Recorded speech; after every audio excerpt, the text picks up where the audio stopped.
and it hits me, oh my gosh, this is that triangle. You know, there's explanation for everything that occurred in the Rendlesham-Bars incident that doesn't involve aliens at all. It was completely silent. It comes right over our heads.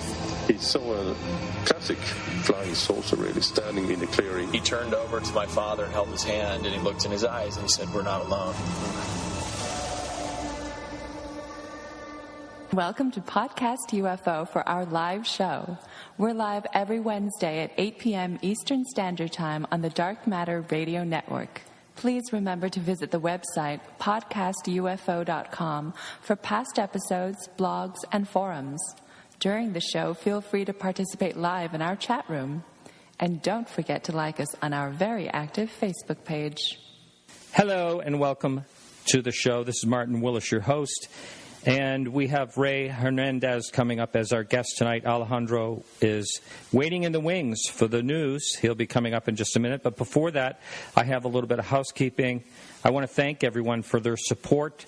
If you're thinking about supporting the show and you haven't done it yet, well, hold on. Don't go ahead and do that. And I'll tell you why. Because I received a call from the CEO of Get Joy Ride. That's the platform on how we support the second part of the subscription base, and they told me they had some good news, which ended up being that they're closing September 30th. I still haven't figured out why that's good news. Anyway, I need your help. If you're a listener and you're a geek or partial geek or whatever, I need to figure out another platform that's going to help me do what I intend to do. I did contact Libsyn, and they take basically $1 per subscriber per month. So I have so many $1 per subscribers that's not going to work. So I need to find another platform. If anyone has any ideas out there, please email me at martin@podcastufo.com. Now, there is a spam stopper, so you're going to have to confirm your email because I still get a lot of spam even though I have that. But, you know, that's enough babbling for me. I thank each and every listener, whether you can help us out or not. And we are ready to move on with Alejandro. How are you? I'm doing well, my friend. Good. So you're going to be on the beach coming up here again. Yeah, I love the beach. I'm addicted to the beach. And you live in the desert. I love it. Yeah, and I'm in the desert. But luckily, I'm not far from the beach. So San Diego is a short ride from Phoenix, about 4 or so hours. So I love to skedaddle it on out to the beach as much as possible. So we're actually going to Del Mar. Got a condo out there for a few days, and it's just delightful.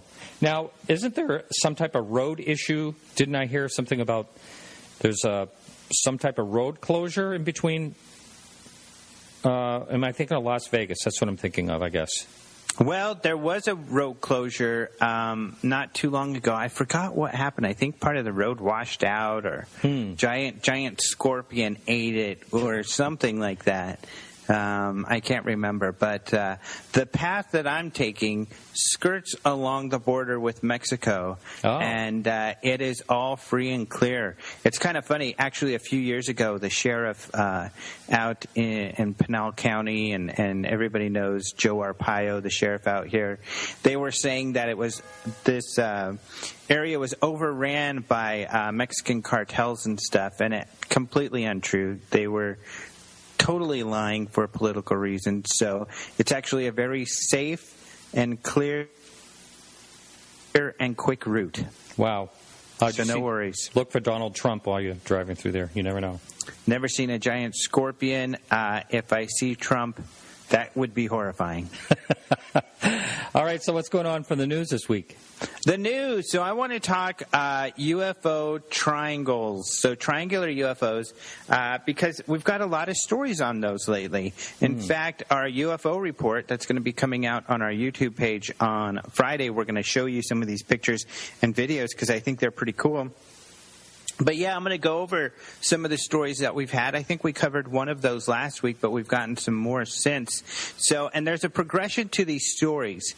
So the first story is kind of a The second story is like a The third story, though, is more of a whoa. Okay, exciting, huh? You ready for it? Yeah. So let's do the So, okay, this took place on August 22nd. It was about 9:50 p.m., and there's this family that had some friends over in Pennsylvania, and they were having dinner. After they finished dinner, they went and hugged their friends goodbye. But as they went outside, they were leaving, one of them said, "Hey, what's that?" So they looked over, and they saw these 3 lights in a triangular formation over the trees. They kept staring at it, and they felt like it got larger and was coming towards them. They said that the triangular lights were orange, reddish, and they kept appeared to get closer and closer. So they were getting real excited. They were scrambling to try to take a video or a picture. But as we've talked about before, it's difficult to get points of light at the night, and their phones weren't really picking it up. So they watched it. Then one of the lights on the bottom slowly faded out. A few seconds later, another one faded out. And then a few seconds later, the third one faded out. And they said they stood there stunned in silence, kind of staring at each other. Then they all said their goodbyes and went their merry ways. Why is this Yeah. Well, first being reddish or orangish, red flag there. That's what Chinese lanterns are like. And then the fading out, because that's exactly what happens is, they all fade out in the order that they were floated in the air. They just kind of fade out one at a time. So it's a perfect description of what Chinese lanterns would do. So that's why I'm a little bit skeptical of this one. And, it's hard because lights at night, I've seen these things. Maybe some of the listeners have as well. I've got video. They look really weird. They look strange when you have these points of lights in the sky that aren't too far. And they can look like part of a solid object when they're moving together. But I think this is a case of Chinese lanterns. Could be, but sort of triangular. But just also keep in mind that that's what the Phoenix lights did. They flickered out and back on again. But these didn't flicker back on, obviously. Well, and I'm, of a firm belief that at least the later lights, not all of them, but the later lights of the Phoenix lights were not flares. Chinese lanterns, but flares, yeah. Mm-hmm. I've got videos of those from the same place I think they were at Goldwater from my house here in Phoenix over the air. You see them often. But anyway, here's the one that's a little more interesting. You ready for this one? Oh, yeah. So this is January 7th, 2015, but it was just submitted recently. This was a guy driving home towards Phoenixville in Pennsylvania, and he saw a strange light. She saw, actually, a strange light. She thought maybe it was planes. She saw 3 of them. It looked like a triangular. Well, she couldn't tell what it was, actually. She said they were just really bright. As she got closer to the lights, she decided, wow, those are way too bright to be a helicopter or a plane. And she says that there was no noise. She wanted to pull over, but she was on the highway and there was traffic, so she didn't think it would be safe at the time. Once she passed, but during this time, she's taking pictures with her phone. She took a bunch of them. And you do see these triangular, these three or 4 lights together in a pattern. And once she got past the light, she said she was able to look back and see that it was a triangular-shaped craft with these bright lights on each corner. So, and she took a bunch of pictures. This one's kind of because it could be an aircraft. I think in one of the pictures, though, it looks like 4 lights. So it could be 2 headlights, 2 lights on each side of the wings. But all of the lights are white, and they are kind of interesting pictures. So I'd love for people to kind of take a look at that and let us know what you think. So that one's a little more interesting, not so easy to figure out what the heck that was. Yeah, so all these stories will be in our show notes, links to them that'll bounce over to openminds.tv directly to the stories. They better. So, they will. That is if you send me the links. And Will do. All right. So what's the Fantastico? This is the cool one. Because, as we talk about on this show, so often, like that last one, it could be something, but it's probably this kind of things. This is one where I don't know what the heck this is. This one's weird. This was another one that was videotaped. This is in Mississippi. This one took place in February of 2015. This was a lady who says she's a 15-year ufologist in Memphis, in the Memphis area. So she said that she had been seeing for like a week these bright lights in this one area. So finally, one day it was nearly 1 a.m., she was able to see them. So she runs outside to go videotape them, and she did videotape them, and it's a very interesting video of this cluster of lights. It's really weird. She only got 20 seconds because it had just snowed, and she didn't even put on her shoes because she wanted to capture it. So she was walking in the snow, and she just couldn't take it anymore. She had to run back inside, but she watched these bright lights. She says we're in a triangular formation over the cornfields for about 20 minutes before they just vanished. She said that it appeared that there were smaller orbs being ejected from this larger object, and that it was maybe only 100 feet off the ground. So this is a really weird one. It was investigated by Mark Bort, a MUFON field investigator, and he closed it as an unknown, just saying that he couldn't figure out what it was either. It's interesting that she claims that the lights were in a triangular formation because they don't look like that at all in the video. However, in the video, you have a cluster of lights is what you see, and they're all different shape. They seem to almost be in different directions. It's just very strange, these lights. I can't figure out what this might be. I'd love for people to go take a look and maybe make some comments if they can figure out what this is. But yeah, this is the story, Hovering Triangle UFO videotaped by Mississippi Witness. All of these, by the way, were contributed. These are articles written by Roger Marsh, who's the MUFON Director of Communications, and he keeps an eye on this. And what he's been doing is going and looking at picture and video cases that have been investigated and determined to be unknown by the investigator, and then posting some stories on this. So this is a treasure trove, I think, of some of the best UFO stuff. And this is a really good video. This one's got me scratching my head. It is, and we talked about it a little bit on your show.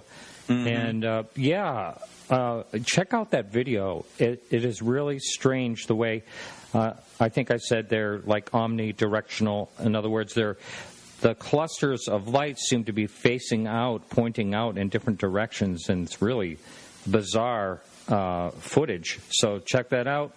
Again, you can go through the show notes, and it's right on openminds.tv. Alejandro, will you have yourself a great time at the beach? Yeah, are you going to do anything special? No. I'm in what they call vacation land. It's right on our license plate in Maine. And people sit for hours and hours on the turnpike, so I am not going anywhere, I don't think. I live right by a lake. I live where everybody wants to go, so I might as well stay. Yeah, might as well. That's great. I want to move by the beach one day. Yeah, I can tell. All right, well, we'll be talking to you next week, Alejandro. Have a good one. All right, you too. Talk to you later, buddy. Talk to you later. So hang in there, everyone, for the quick little music break, and we'll be right back with Rey Hernandez.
That clip was provided by one of the fans of the show, Bruce Rainier. I believe he's up in Canada.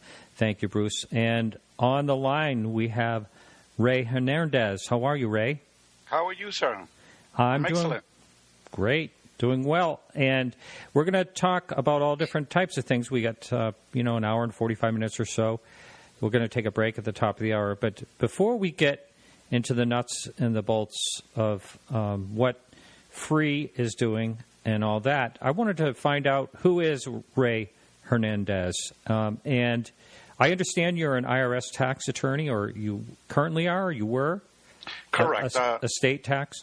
Estate tax. I've been an IRS estate tax attorney, which is an inheritance tax for the multimillionaires.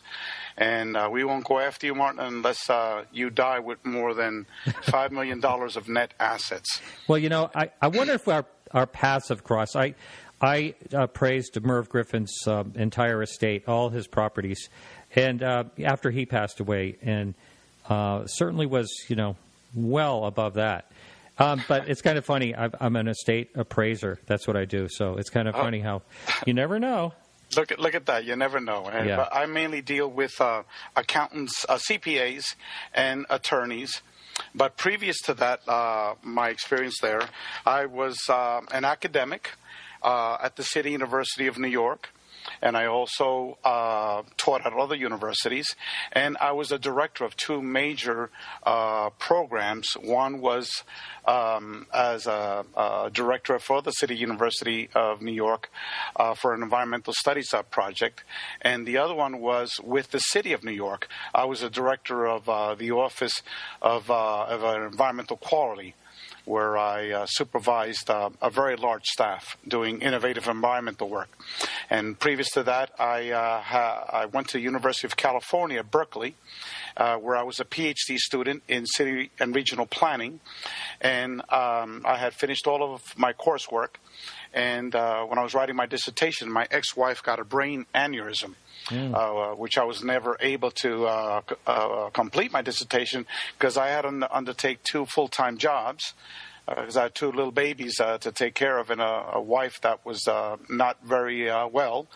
And previous to that, I went to Cornell University for a master's degree. And again, pretty much all straight A's in all these studies. So if it wasn't for my ex-wife having a brain aneurysm, I would be an academic faculty at a major university somewhere in the United States.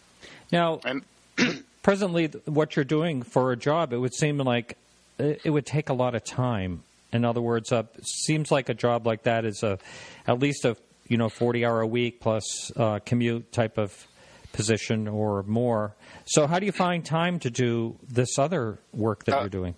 It's extremely difficult. I basically have no life after my IRS work. Uh-huh. I don't have personal time, to tell you the truth. I do have a 13-year-old daughter and a wife, and so they're always demanding my time, and it is very difficult trying to meet the needs of a job, of a family, and to do this work with Free, because as you know, we have 11 elite members as part of our group. The most well-known is Dr. Edgar Mitchell, is one of the co-founders of Free, and Dr. Rudy Shields. So it takes a lot out of their time as well with the work of Free. But slowly, we're making progress. Right.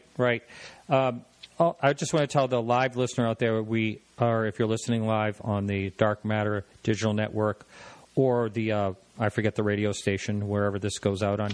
You can jump over to podcastufo.com. We have a chat room that you're welcome to engage in. We have a question up there now. I'll get to that in just a minute. And you can also call on the show. We have a live line here at 603-967-4030. And if you do call in, you're going to be taken in live. So watch your language if that happens. So and let's go back now. If I remember right, and pardon me if I get this wrong, but are you an experiencer yourself? Oh, yes, and my entire family is. My wife, my daughter, and myself. I've had numerous experiences. Let me just highlight up just a couple of them. There was a a metallic little craft my wife saw inside our living room, and let me give you a little background for that. We had a 16-year-old dog, a Jack Russell Terrier, that was very, very ill before she had her stroke. So she was walking around like an old lady on crutches, limping around. She had been taking tons of medications, and we just, did not want to put her to sleep. And so what happened on a Saturday night at about 7 or 8 o'clock in the evening, our dog got a stroke and basically became totally paralyzed from the neck down. And we described the symptoms to our vet, who was a good friend of ours. And he said, look, what you're telling me appears like Nena, which means little girl in Spanish, that Nena had a stroke. And that he says, look, I'll open up my office tomorrow, Sunday, and we could put her to sleep, And my wife wanted a little ceremony for her. He says, fine, whatever you want. So my wife at that point was very, very Catholic. She grew up in Mexico. You had to be at church like 2 to 3 times a week, definitely Sunday Mass. So she started praying all night for a miraculous cure, basically, for our dog. So that Sunday morning at 6 o'clock, the dog was barking because that's what she could do. She couldn't move anything else, but she couldn't move her head. She could move her head. So my wife picked her up. We saw her. We moved her around, and she was still paralyzed. So my wife then carried her down the stairs to bring her to the bathroom outside to see if she could do, her necessities, because we didn't know what was, that condition. So then I went back to sleep.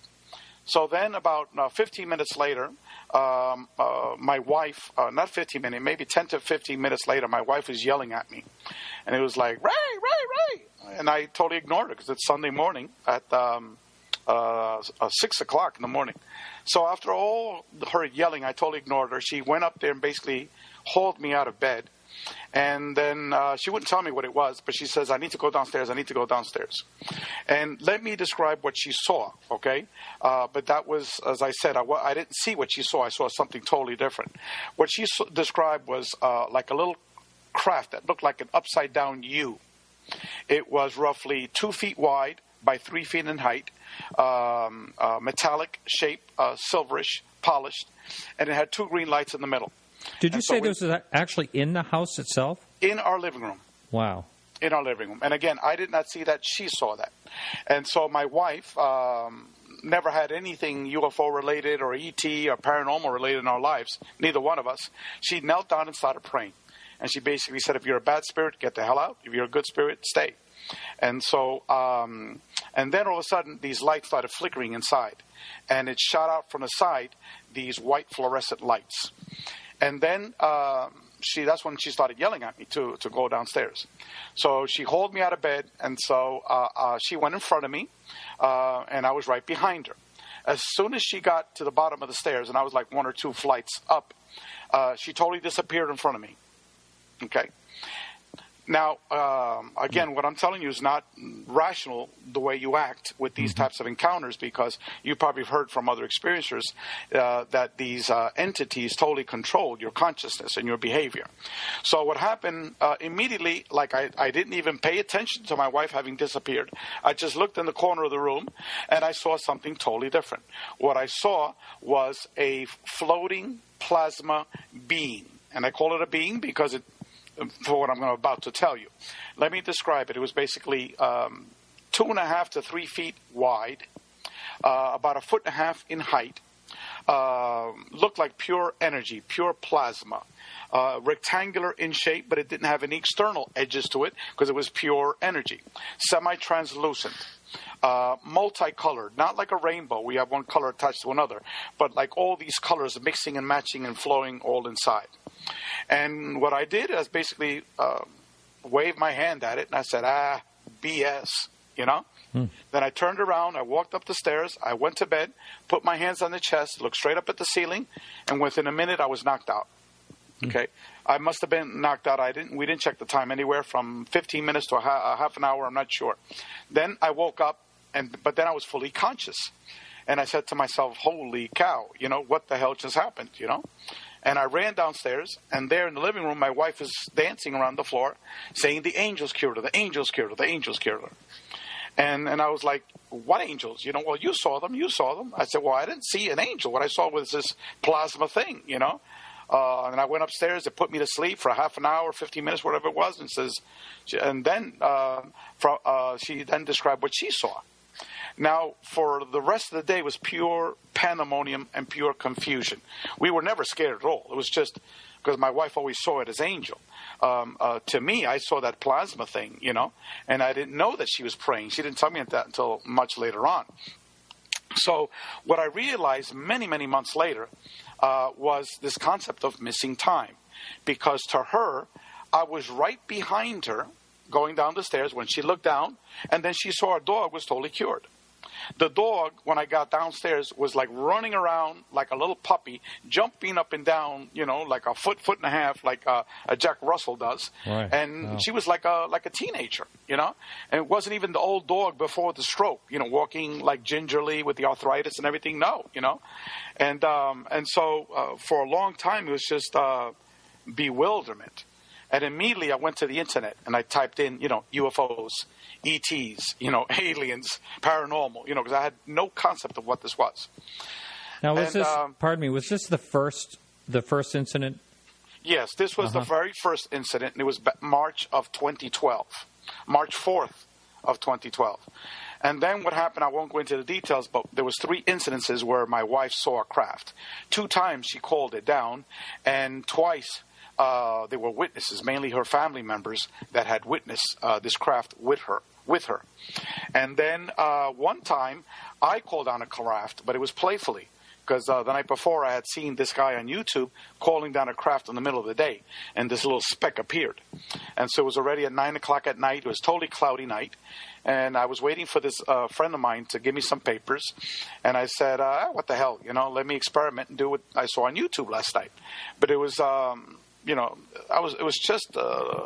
I really wasn't goofing off. I was sincere about it, but not like someone that goes on these retreats for 3 or 4 days and prays and meditates for 3 or 4 days. No, it's just like, okay, well, I'm waiting for my friend. Let me try it. What happened was there was a huge, gigantic craft that appeared. The bottom of the size of a football stadium. The bottom of the craft was 5 feet from the roof. Okay, 5 feet from the roof. Less than 30 feet away from us. It was huge. It went back 600 meters, it looked like, and 100 meters tall. And then I heard a voice saying, Daddy, you and Mommy have seen a UFO. Next time you guys see a UFO, you call me. All right, Daddy? And again, they control your mind. So immediately I went to the window and I called my just recently 12-year-old daughter to come outside and see this craft, okay? Because I was outside. And we live in a cul-de-sac, a very wide and long cul-de-sac. Now, if you're a rationally thinking person, that would be the last thing you would do. Call down a 12-year-old daughter to come and see this thing, because you don't know what the hell is going to happen. So then for 15 minutes, she and I saw this craft. Then my friend comes, not by himself, but with his wife and their 17-year-old daughter. Now, both of these folks, he's from Mexico, she's from Colombia. Both of them are professionals, college educated, big-time Catholics, that every Sunday they got to be at church, okay? And it was total bewilderment, on their part. And then I've had numerous paranormal experiences. My wife had them as well. So it's basically my entire family has had these experiences. Myself and my wife seeing this entity that controlled our minds. It basically took my wife and returned our dog completely cured from a total paralysis, a miraculous healing. And then my daughter and I saw that huge craft with 3 other adults. And then my wife in Mexico and once in the U.S. Saw sightings of these huge crafts. Wow.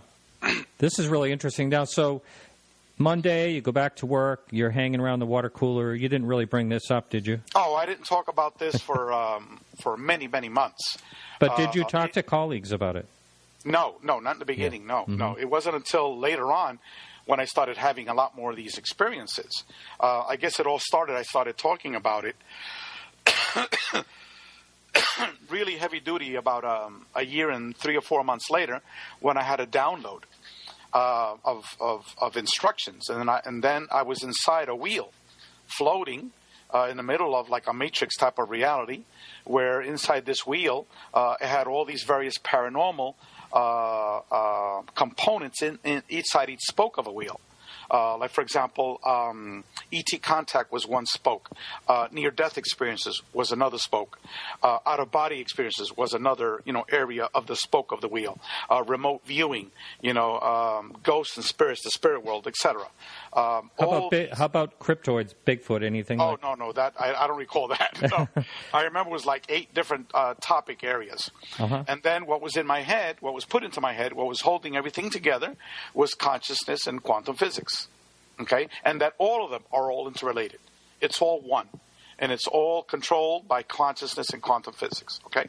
Now, that same day, I don't know if you've ever had Mary Rodwell on your show. Okay? No. Mary Rodwell is one of the top researchers of individuals that have had UFO-related contact. She has researched over 3,000 cases. Okay, she's not that well known in the United States because of the travel expenses to the U.S. Most people get, Yvonne Smith, Barbara Lamb, Kathleen Martin, but in Europe, Mary Rodwell is all 3 of these ladies all put together. Just to let you know, of her background. And so what happened was 7 months before, I had sent an email to, Grant Cameron, Joe Montaldo, David Jacobs, you name it, some people that dealt with this area, Barbara Lamb, whatever, top ufologists, telling them about my story and wanting to find answers because the internet was just full of junk. It was like they're angels, they're devils, they're Nephilims, they're Anunnakis, and then you had a million people, I've got all the answers, and they're all contradicting each other. So I sent an email to these top people, just like any experiencer. You want someone to talk to, And so I got responses from a few folks. I think Whitley Strieber was one of them. Grant Cameron was another one. I forgot who. Joe Montaldo was another one. And so anyway, Mary, that day that I got that download, sends me an email. He says, "Dear Ray, I'm responding to your email that you had sent 7 months ago, but it just popped up on my screen." Okay? So then I immediately went on email and I sent her an email. Well, you don't know what the hell's happened since in these last 7 months. And just today, this happened. So then she showed me how to use Skype. I had never used Skype before. And we talked about her work. We talked about catching up with all my additional experiences that I had since that day of the sighting of the craft with my daughter and my 3 friends. And so she also told me about this professor at Harvard who worked very closely with Dr. John Mack for many years before Dr. John Mack died. And then after he died, he's one of the founders of the John Mack Institute to carry on the legacy of Dr. Mack. And that he had has been working with experiencers for over 30 years, and that Rudy, in fact, is one of the world's leading experts on quantum physics and consciousness. And so I didn't really pay a lot of attention to that, until the very next day. Mary and I hung up, and we'll say, okay, we'll continue to chat. Oh, by the way, I did ask Mary about that, does she ever go back 7 months to check her emails? And she started laughing. She says, "Ray, I can barely keep with one day's emails. How in the world am I going to go back 7 months?" So I said, "Well, Mary, how do you explain that?" And she laughed out loud, almost hysterically. She said, "Ray, by now, you ought to know what happened, that the ETs basically waited to put it there in front of me this day that I got that download." Now, here's another quote-unquote synchronicity. That very next day, after I had my download and I spoke with Mary, I got a phone call at 9:30 in the morning from Dr. Rudy Shields.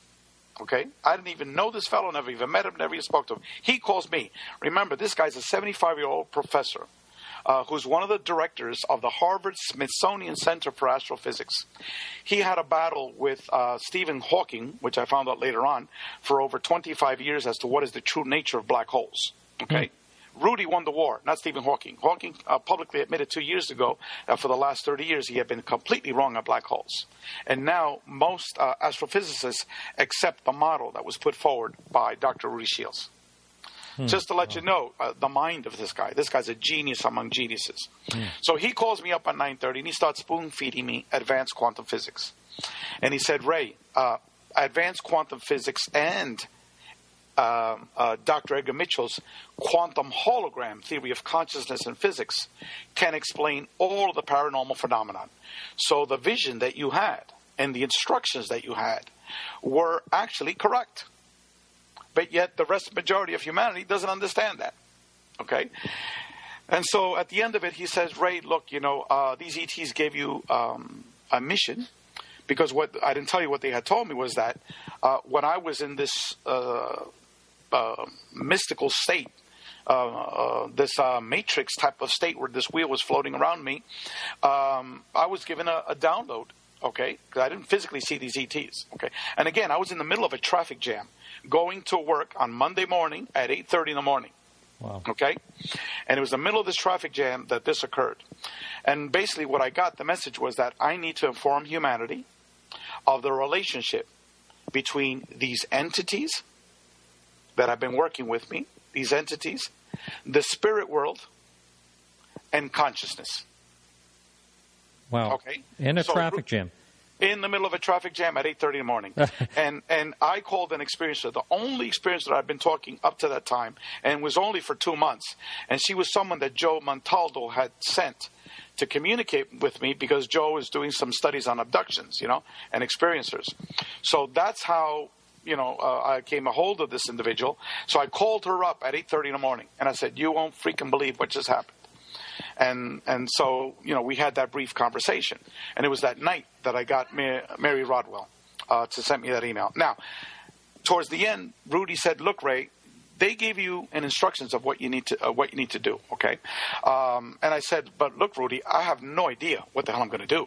It wasn't like, do step A, step B, step C. It's just like some nebulous thing, And he says, don't worry, it always comes to experiencers. Clarification always comes later, And Rudy said, well, if you do something, I recommend an organization. And if you do form this organization, I will be there to help support you and to back you up.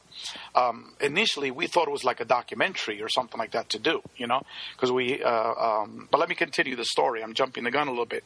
So Rudy said he'll back us up. He'll be a scientific advisor. And then he says, jot down this telephone number. So I started writing down the telephone number. He said, this is the telephone number of my mentor. So this is the mentor of the smartest man in the world, the person that bested Stephen Hawking, okay? One of the directors of the Harvard-Smithsonian Center for Astrophysics. He said, call him up. I said, well, who's this? He says, Dr. Edgar Mitchell. And at that point, I was like, I already knew who he was. So, Rudy and I agreed to converse. And it took me like 4 hours before I called Edgar up. And when I did call him up, he said that Rudy had already sent him an email and had chatted with him briefly on the telephone and said, I'm someone to be taken seriously and to pay attention to me, So what Edgar did, he invited me to his house, okay, for the next day. So now we're at the third day, okay, because the first day was my download and me being inside the wheel. That night, Mary Rodwell sends me an email that I sent 7 months late. The next day at 9:30, Dr. Rudy Shields calls me. I didn't call him. He calls me at 9:30 in the morning. And then Dr. Edgar Mitchell that afternoon invited me to his house. So the next day I was at his house. And, oh, my God, I didn't even know this man. And he's going on into all these intimate stories about his life. And I won't go into a lot of these details because it's not very relevant. But basically, he told me all about Roswell, the whole everything. Astronauts, some stories of astronauts. So at the end of it all, he repeats the same thing that Rudy told me. And he says, look, Ray, I will back you up with Rudy. We will be your scientific advisors. And as a matter of fact, I have a group called Quantrack, which he explained to me we're a group of advanced physicists. And we've been working on various physics-related projects, including the physics of zero-point energy and the physics of consciousness. We've been doing this for many years, and we can invite them in to help us out. Okay. So then when we agreed to continue chatting, and I told him I have no idea what the hell I'm going to do, and same thing with Rudy. It'll come to you.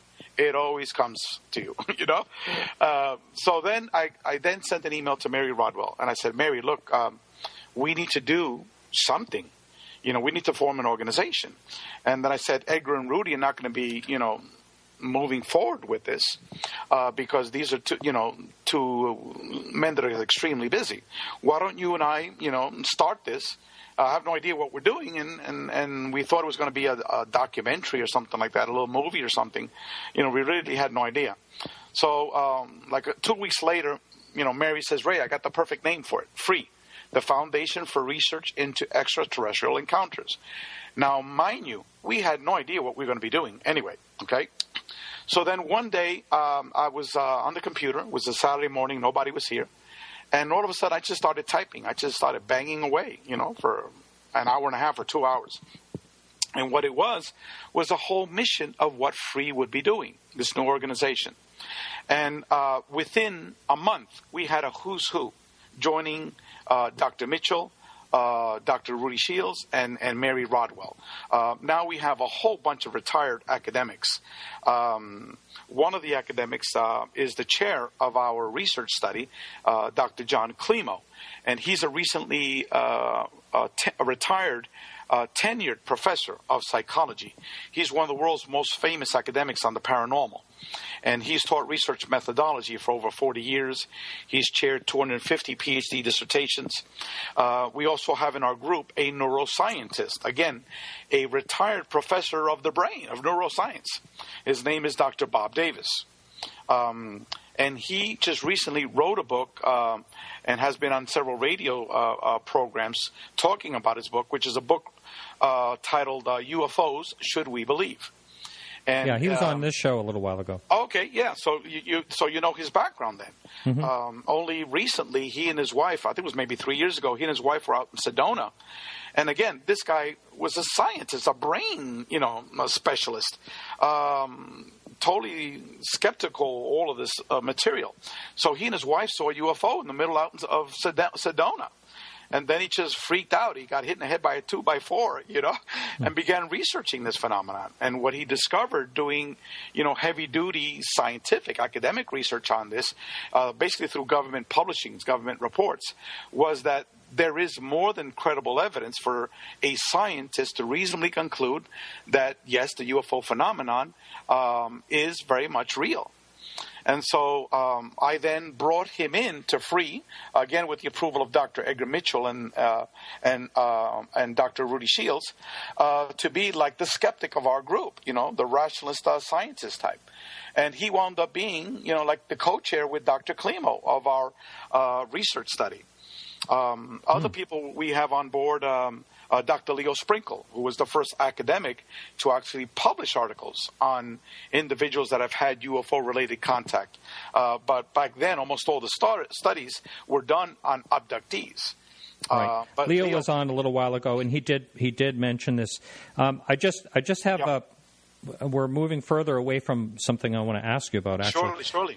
And one of the things I hadn't heard it until, I'm going to say, maybe I started hearing it about 8 months ago, the word download over, and everybody's talking about download. I was at the Experiencers Speak this last weekend in Portland, Maine.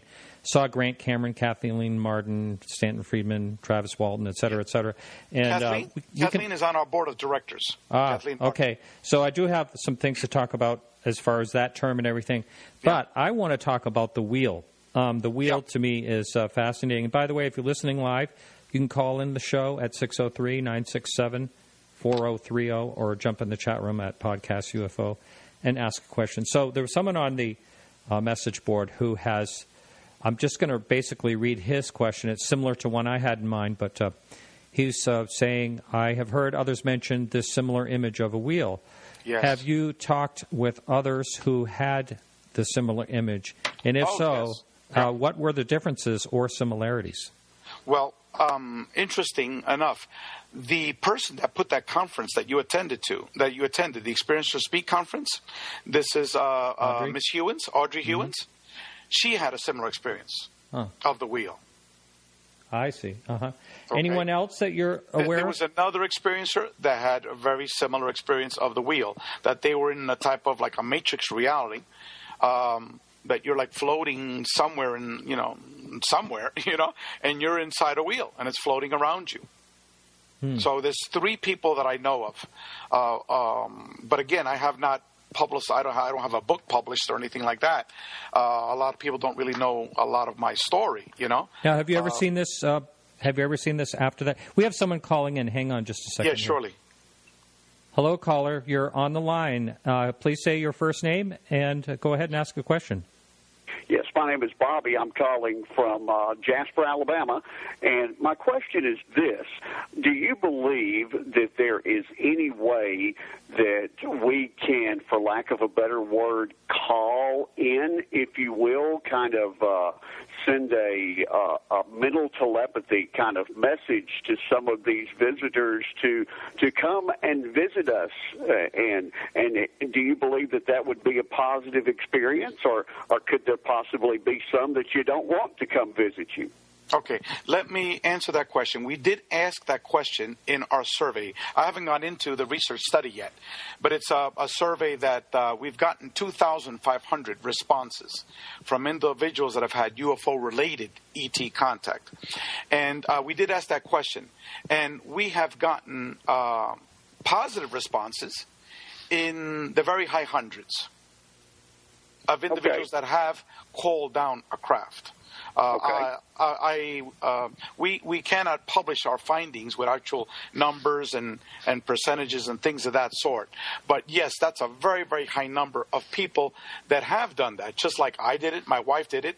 Also, there's this concept, which is totally changed, but in Latin America, Sixto Paz in 1974 formed a group called Grupo Rama, which is a group to basically call down these crafts and begin communications with these beings. And then now, yes.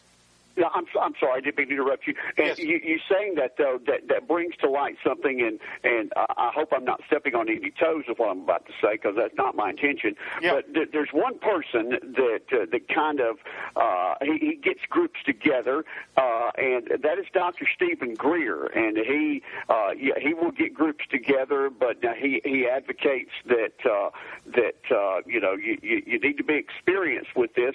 With that in mind, and you mentioning that, and this individual, he does this and encourages this. Have you ever had any personal interaction with Dr. Greer? And if so, what's your opinion on some of his theories and whatnot that he's promoting?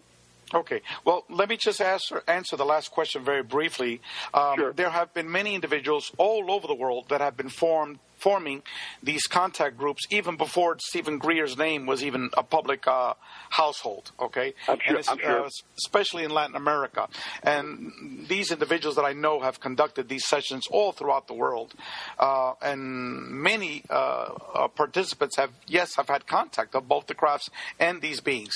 Now, Dr. Stephen Greer, I personally have not had any relationships with him, informal or formal relationships with him. Now, in terms of positions, Free takes the position, a neutral position of whether these experiences are positive, negative, neutral, whatever, Right. Our publishings, our surveys, I should say, our surveys will be revealed on December 1st. And we do ask those questions of experiencers. We asked it many, many different ways. And again, we've had 2,500 people that answered this. So it's not just a little tiny study that someone did with, 20 or 30 people. This is a huge, gigantic study. And we did ask that question that you just asked about whether they're positive or negative or neutral or whatever, in many different ways. Now, the findings... Well, the only reason I asked about... I'm sorry, go ahead. I'm sorry to interrupt you. What I was going to say is that the findings, the way these experiencers are answering them, most of the public will find it much more different perception than what they see on the Internet. Right, and I look forward to that. The only reason that I asked about Dr. Greer is because just as you said, his name has been one that's kind of become household talk, if you will. He's got a little bit more publicity. I very much look forward to your release, and I'm thoroughly enjoying your interview this evening. And thank you for asking my questions, and I'll continue to listen to the program. Thank you, Bobby. Questions. Appreciate the call in. Thank you very much. Thank you, Bobby. So, okay, and if anyone else also, I always forget to say this, if you'd rather Skype in, my username is Marty Willis. I don't like to be called Marty, but that was the only one that was available. So Marty Willis, if you want to Skype in. And again, the phone number is 603-967-4030. Now, I can't remember exactly the topic that we were on, but it seems to me we did have another question. You want me to take the other question, or to talk a little bit about some of the other board of directors? We have 11 individuals. Yeah, okay. We have about 10 minutes or so to the top of the hour. So let's just devise what we're going to be talking about mostly in the second hour before we move on right now. We can talk about the board members, who's involved. We can do that now. In the second hour, we can go in depth in terms of the study. Yeah. Because so far we haven't, mentioned anything about the methodology. Okay, sure. Let's go ahead and who's on board and how did you get them on board? You mentioned how the first two, obviously, did it all just kind of fall together? Yes, like, for example, Dr. John Kalimo, someone recommended that I give him a call. I didn't even know his background. He himself is an experiencer, and he's public about it now. Wow. And so when I told him what I had in mind, he told me that he taught research methodology for 40 years. And he told me all the books and the PhD dissertations and stuff. And I said, oh, my God, it's like he was put right in front of me to be the chairperson for this research study. Because I said earlier, this is one of the world's leading academic in this area. And then Bob Davis he called me up. And asked, and sent me an email wanting to talk to me. So the other members, the non-academic members, I should say, are Kathleen Martin, who you know, Rosemary Ellen Guiley. I don't know if you ever had her on your show. Mm-hmm. She's published 72 books on the paranormal. And Mary Rodwell, who I mentioned before, who's one of the world's leading researchers in this field. We also have Giorgio Piacenza, who's one of Latin America's leading ufologists, and he himself is an experiencer. And Kathleen Martin did come out publicly last September that she's also an experiencer. And there's, some other individuals on our board who are experiencers. I don't know whether they've publicly come out or not, but basically 80% of our board are experiencers. More than half are retired academics, actually 5 of them. We also have Dr. Michael Melton, who you probably met at the Experiencers Speak conference.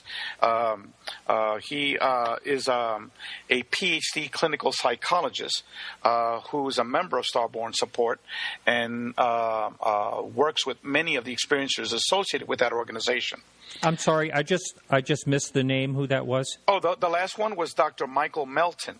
No, I didn't meet him. He was there. He probably was that fat, chubby guy that was taking probably the video of the conference. Okay, I know exactly who he is. Yeah. Well, he's a PhD clinical psychologist, and he's also a member of our board of directors. And he and Kathleen Martin are members of MUFON's Experiencer Research Team. Uh-huh. So we do have members of MUFON that are doing research on experiencers. Not experiencers, I should say on abductees, because that's the focus of their study. So as you could tell, we have an elite group working on this. It is an academically driven, academically guided research study. Now, besides credibility, what has Dr. Edgar Mitchell brought to the table for free? Oh, he's reviewed every document. He's reviewed the people that we were thinking of bringing in. He's given us the thumbs up or the thumbs down. On a few people, he's given us the thumbs down. He's made contacts with other individuals, opening up doors. Like, for example, he just recently, on Saturday, I was in his house again, and he signed a letter off for us to give to various conference organizers, requesting that one of our academics, one of our professors in Free, be able to give a lecture at the major conferences around the world, not just on ufology, but in other areas, to talk about our free research study after December 1st. So we're targeting conferences in 2016, hoping for them to invite one of our academics to give a formal speech about our findings. Okay. And I could send you that letter that Dr. Mitchell signed off on. He just did it this Saturday. So he's doing okay? I've heard a couple things. He's 85 years old. Right. Yeah. His health is not, in the best of health. I'm not at liberty to go into all the details of his health. Mm-hmm. But he's not the Edgar Mitchell that I met 3 years ago, 2.5 years ago, the first time at his house, because, age takes a toll on individuals. But he's still very sharp, very witty. Yes, I bet. He's still, if you get into a debate with him, I wish you the best of luck. Okay. So one of the questions I had here is, what type of publicity was undertaken to publicize the research study, just to get the word out there, to get these, what did you say, 2,000 plus people? 500 individuals. Yeah. Let me go into the specifics. Okay. We sent out every month a posting on over 500 Facebook sites. Okay. Wow, Facebook. No, that's not the only one. That's just one out of like 10 different strategies. Okay. Now, the Facebook sites that we posted on was English, Spanish, and French. Okay. And it dealt with ufology groups, with MUFON groups, abductions, paranormal, parapsychology, exopolitics, consciousness, ET aliens, hybrids, ancient aliens, New Age groups, CE5 groups, with that person I just mentioned in the last caller a short while ago. And we send that out every month, our postings about our free research study. We also sent over 2,500 emails to a mailing list that we got from many of the people in our organization, like, for example, Dr. Edgar Mitchell, Mary Rodwell, Dr. Rudy Shields, et cetera, that are participating with free. We also sent an email to all of the MUFON directors, state directors, assistant directors, international directors. It was a list of over 100 names. We also sent emails to the top authors of ufology, of the paranormal, of abduction, authors or researchers all over the world. So almost every people that you've interviewed, most of them have received an email from free announcing our experiencer research study. And if they had any questions, to send us an email to free. We also sent the information on free to almost all of the major ufology and paranormal radio stations. And we were also interviewed by 2 MUFON radio stations as well, and to the websites of all of these individuals and organizations. So no one has ever done this type of publicity before. For any type of research study associated to this phenomenon.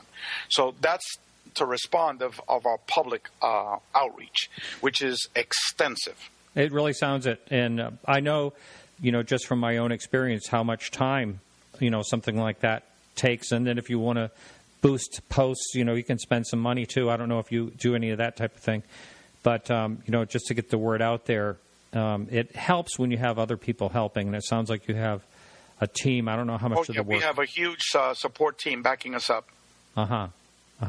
And before we hit the top of the hour here in just a couple of minutes, if you can just say it's experiencers.co.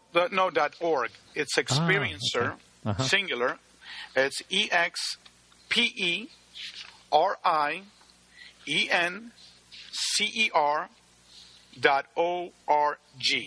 Okay. Experiencer.org. Okay, and before we move on at the top of the hour, I just wanted to ask you one question for the first hour here, and that is to finish up for a couple minutes. Have you talked, I keep going back to this IRS thing, and I just wondered if you are out of the closet as far as this goes, at work, or is it? Now, yes. The way you had asked the question was initially after my experiences. I have indeed spoken with almost every attorney in my group. Wow. And my supervisor. Okay? 3 of them have had experiences. Okay? 1 was a direct vision of a craft and an ET contact experience. Okay? 2 of them have had paranormal experiences. I also asked the question, have they spoken to anyone? And they said, Ray, please don't tell anybody else. Don't tell anybody else, just in confidence. Okay? So this is a group of about 12 attorneys, including with my supervisor, and 3 of them have had Well, one has had, as I said before, the actual sighting of a craft and an ET contact experience, and the other two have had paranormal experiences. Wow. You know how it's very common, except people don't talk about it. Yeah, well, you know how the IRS usually can target someone? Well, it sounds like the IRS is being targeted to me. I don't know. The reason I'm stating this, because another project that we're going to be pushing, we're going to be starting in a couple of weeks, is to begin a program called the Experiencer Liberation Day. I saw that. Yes. Yeah, go ahead and talk about that. Okay, so you have been getting a lot of my emails, okay? Uh-huh. So with the Experience Liberation Day, we can talk about it in the next hour, but it's basically all these movements, gays, lesbians, civil rights movement, the women's movement, they're all out of the closet, okay? Out of the closet. It's called Gray Pride? Yeah. Sorry. But for us, we want to get experiencers out of the closet. Why is it that these three attorneys that work with me can't talk about these things publicly? Mm-hmm. Why myself, given my experiences, I cannot talk about it publicly? 8 out of the 11 people in our group here, in our board of directors, are experiencers. Yet only half of them are open about their experiences. Okay, why is that? It should not be. Okay, this is a phenomenon which is taking place all over the world. It's why can't we discuss it openly? Once we begin to discuss it openly, then we'll be able to deal with this in a scientific, academic, rational way, and not just some taboo that's on the internet of people spilling bullshit. Excuse the French. Of people spilling information without any credibility. So what we're trying to do with FREE is do the first ever academic, comprehensive research study on experiencers, and with these academics, and actually bring credibility to this field for the first time, so experiencers can indeed come out of the closet. Right. Okay. So hang in there. If you're listening live, we're going to be right back.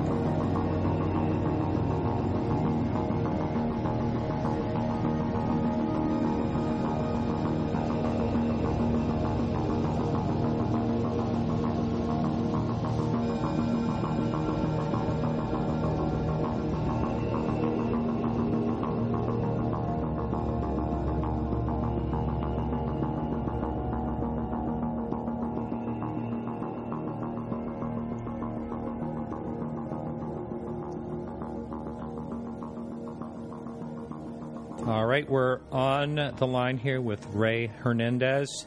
He is going to be talking this hour more about the research, that the study that's being done with all these 2,000 some odd people. You can call in this show at 603-967-4030. You can Skype in at Marty Willis at the Skype username Marty Willis, MartyWillis. And all right, so we sort of left off about people being able to talk about this openly, freely, and I understand, this has so many parallels to, you hear about other like support groups of whatever kind it is, where people, in numbers feel safe and talk about their own experiences and whatever they are in any given group.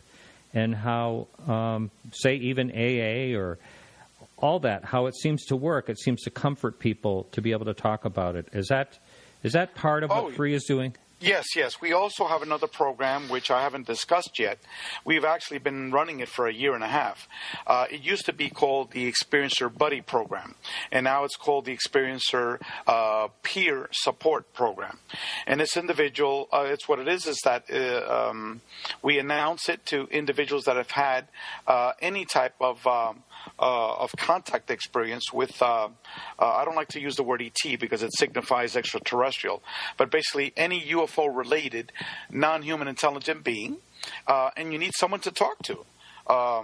We hook you up with an individual that has had many years of having these experiences. Most of the individuals that have volunteered for this, we have over 30 of them. Most of them are in their late 50s, 60s, and even 70s. And these individuals that are not traumatized by this, they might have had early trauma, when they first began these experiences. But over the years, it's like, been there, done that, So we hook these people up with these rookies. People have never talked with anybody. And even a lot of older folks we talk to that have never spoke to anyone except their spouse. But because we're doing this work with Free and we're publicizing all this work, people coming out of the woodworks, So then they email us if they found out about this program, the buddy program, now called the peer support program, and we hooked them up with someone to talk to. And in a year and a half, we have helped almost 350 people. Okay. Now, let me give you an example of myself. Okay.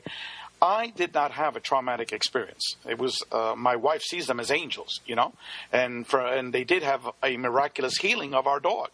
And I never had anything negative, okay? But yet, I was extremely traumatized by this. Why? Because my whole mindset was totally blown up. Here I was, an atheist, okay? My wife would force me to go to church on Sundays, and it would be like once a month I would go, The other times she would go without me, And I was trained at Berkeley and a PhD candidate at Berkeley, rational materialist. And all of a sudden, this thing, pops in my living room. And then all these other experiences. So your mind gets blown to little pieces, and you have to put them together again to make some semblance of your life. You don't work. You become depressed. You're like totally anxious to be able to talk with someone. And it was about 9 months that I was alone. I had no one to talk to. So, even though my experiences were positive. So there's a tremendous need to talk to other people. Right. There's a question up on the message board. I thought you addressed it in your first encounter, but perhaps not. Have you seen an ET in person? And if so, can you describe the features? Oh, yeah, I did describe it. It was this floating plasma being. But was there any other, have you ever had another experience where you've actually physically saw? No, not physically. That's the only one. But basically, this ET, whatever you want to call it, did take my wife and the dog and returned them back later. The dog totally cured. It did force me to act totally irrationally. You just don't look at something like that in the middle of your living room, wave your hand at it, just said BS, then go upstairs and you get knocked out like, in seconds, and then all of a sudden wake up and realize that, your back, your consciousness, your real mind, your real thinking, is back, and you run down the stairs and then, craziness develops after your wife tells you what she had, So it definitely was a being. It was not a plasma ball, like an energy ball or something like that. No, it was so huge, you just can't make this stuff up. It was a being. Now, how long lasting was the effects on the dog? Oh, the dog, mind you, she was 16 years old. Okay. Again, that's the equivalent, I guess, someone that's 95 or something like that. She lived for another 11 months like a teenager. Wow. 11 and a half months, I would say, like a teenager. Running back and forth, jumping up and down, like whatever. And then the last 2 weeks of her life, she just went down super fast to the point where, she was like barely able to walk at that point. But it was real quick. It was like in 2 weeks. So we brought her to the vet, as a matter of fact, the first time. As soon after this happened, because she was taking all this medication. She was taking Viagra, she was taking diuretics, and we were saying, wow, now that she's healthy, we don't know whether to give her this medicine. So we brought her to the vet, and we told her check her out, and he checked her out. He says, what the hell happened, And we said, we don't know. She just woke up like that way, I never heard of giving a dog Viagra. Oh, it is a common thing?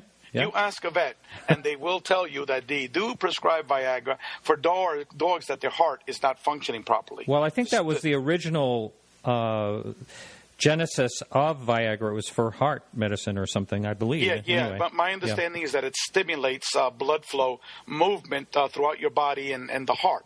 It gets the heart working, And she had a very, very bad heart. And she was taking the diuretics to flush the water in her heart. And I think in her lungs as well. So, she was a very, very sick dog. Right. But he checked her out, did a blood test on her, and says she's completely healthy. As a matter of fact, she's like, when she was many, many years ago. What the hell happened? And, that is bizarre, that whole thing. And so we did tell him the truth like a year later, okay? We did tell him the truth because he was a friend of ours. And it was only like a year and a half later that we started talking about this, publicly. And we did tell him, and he basically thought that, we were nuts. He changed the subject and things of that sort. But my daughter was in there because his daughter and my daughter attended the same elementary school, and they were in the same class, So, he did verify for my wife all the facts. He did verify from my daughter. So it's like, he just didn't know how to handle it. Yeah. When you hear about this for the first time, is the entire family crazy? Yeah. I understand that. I mean, that's pretty typical. Can you provide, we'll shift gears a little bit, can you provide an overview of the Free Experiencer Research Project in general? Okay. Basically, what happened was that, as you know, I have this academic background, okay? When I had this experience, I did what is called an academic literature review. So I looked at the publishings of professors, of academics. I totally ignored, the works of non-academic or information that was recovered through hypnotic regression. Because hypnotic regression is very controversial, and it's not fully recognized, and it's not something that academics rely upon. And so what I found out was that almost nothing was published about this quantitatively, okay, through quantitative data. I mean, you could go 100 people go into your office, and for you to write a book about those 100 people, but that's not a scientific quantitative study that can really tell you what's going on throughout, society. And so I then did a literature review, and what I found out was that the very last study in this field was the study that was done by our very own Kathleen Martin and Denise Stoner. And Denise Stoner, who's also a member of Free and has been working with us for 2.5 years. And basically that study only had 50 individuals that have had abductions, okay? And there was only 45 questions. Now, this is not going to cut the cake, you need to focus not only on abductions, you need to focus on the individuals that are having all types of UFO-related contact experiences, because all of our researchers fully understand that abductees are just a small component of individuals that are seeing UFOs and that have had ET contact. And as a matter of fact, our research study, I can't not give you the actual percentages and the numbers, but our research study confirms that hypothesis that every member of our group said, that abduction is just one smaller component of the overall people that are seeing UFOs and are having contact. So anyway, I said, well, we almost know nothing about this because all the studies have been on abductees. So what differentiates our study with the previous studies that have been done in the past, one is the sample pool. As I said earlier, Kathleen's study had 50 abductees. Leo's sample pool in his studies were very small. There was another professor as a French name, Robert Lelourve, who published this study back in 2010 titled the Omega-3 Participant Summary Project, and it only had 71 individuals. And it was a very few number of questions in a very, very limited area. And then there was a report that was done by Robert Bullard. But again, he took his data not on quantitative surveys that he undertook. He took quantitative surveys that were done by CUFOS of UFO reports and some of the experiences that people had, mainly abduction type of experiences. So basically, I'm fair to say that we almost know nothing about the overall UFO-related ET contact phenomenon. Can I interrupt you just for a second? Yes. I do want to ask for a couple of sample questions in that, but one of them I just want to know is because it's a topic that comes up quite often, and we had Nick Redford on recently, and that is, do you ask about their blood type? Yes, we asked that. And can you reveal anything about this study, or do we have to wait till December 1st? Well, you have to wait till December 1st, but okay. The blood type is not what most of the people think it is. Okay, because there's a lot of talk about Rh negative blood. Well, what it is that Joe Montaldo did a study of individuals that were targeted with Rh negative. Okay, we still need to do a full statistical analysis. Like, for example, there might be a difference between the people that are actually abducted. Okay, and what is their Rh negative factor, and the people that have had ETs visit them but have no idea that they've ever been abducted. Okay, and and obviously they've had UFO experiences, so it might be a difference between those two groups, but that only comes later on after December 1st when we start doing statistical analysis and comparing different groups. How did this group answer that question? How did this other group answer that question? So that's why I'm saying what we're doing is a very, very sophisticated study. The preliminary findings, not the statistical cross comparisons, but the preliminary findings will be publicly reviewed. But individuals need to understand that the real juicy stuff, the cross comparison stuff, will not be done until several months later. I thought that was really interesting when Denise and Kathleen Martin did their study, just to hear the commonalities between abductees, no matter where they were from. But one of the questions I have for you, you reached out in all these different venues to all these people to take the survey. Does anyone vet any of these people, or is it like free flowing? Well, what we're going to be doing is we're going to be doing hundreds of interviews. I see. We're going to be getting these individuals, and again, another difference between our study and the previous studies was that the previous studies took abductees, again, because all the previous studies were on abductees, that had experiences through hypnotic regression. We did not accept that. I see. We only asked for experiences based upon conscious, explicit memory. That's it. Mm-hmm. No lucid dreams, no mystical meditation journeys and things like that, even though lucid dreams and mystical meditation and hypnotic regressions is valuable information to be able to study this phenomenon. That component we're going to be asking when we do the interviews. But the surveys were just based on consciousness, explicit memory. Well, now that we're talking about this, I'm thinking of someone like, say, the Allagash experiencers. Everyone remembered it 10 years later. They only remembered through, tidbits were coming back to them. But they were having all this through regression, all of them separately, and they all came up with, the same story separately. But you're not interested so much in as far as people taking a survey and that type of situation, but you are interested as far as interviewing them. Is that what I'm getting? Well, the surveys, again, there's two different focuses here.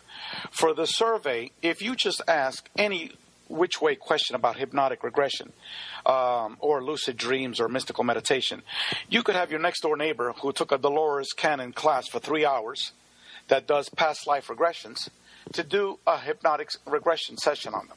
Mm-hmm. Okay?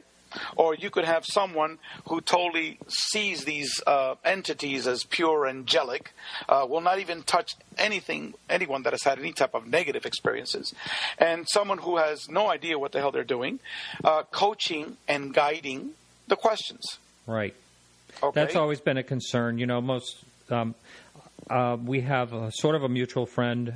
I don't know how well you know her, but she is just getting into the field. And, that as far as leading, they're very careful to make sure that they're not leading people. But I can definitely see how that could be a factor. So what's going to happen, to answer your question, is that for the surveys, knowing that we would be fully attacked if we allowed hypnotic regression in the quantitative survey, okay? But for the interviews, we're going to be, one-on-one. We're going to be recording these interviews, and we're going to be going experience by experience by experience. And we're going to be asking, was that hypnotic regression?